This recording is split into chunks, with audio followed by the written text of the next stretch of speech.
May pag-asa ng magkaroon ng bagong ngiti ang mga batang may bingot at ngongo dahil magsasagawa ang Operation Smile Philippines ng libreng operasyon para sa cleft lip at cleft palate sa Kidapawan City. Sa panayam ng Radyo Bida kay Operation Smile Philippines Patient Coordinator Kayla de la Pasion, sinabi nitong isasagawa ang screening sa Kidapawan City Medical Specialist Center kung saan target na matulungan ang nasa 50 hanggang sa 80 pasyenteng kwalipikado.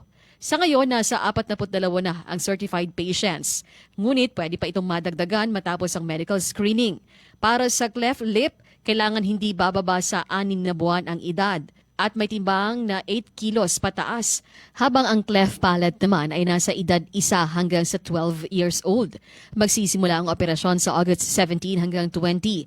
Depende sa resulta ng screening at schedule ng medical team. Ayon sa kanya, 100% na libre ang programa. Kabilang dito ang operasyon at anumang excess bill, habang may nakalaan ding pagkain at libreng pamasahe para sa mga kwalipikadong benepisyaryo.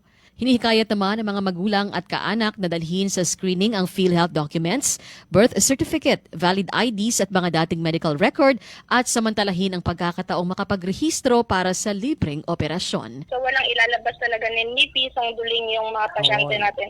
Libre lang po talaga yung opera natin. Yung gagawin lang po nila, pupunta lang talaga doon, then kami na po bahala. Cherry May Tapia, NDBC Bida Balita.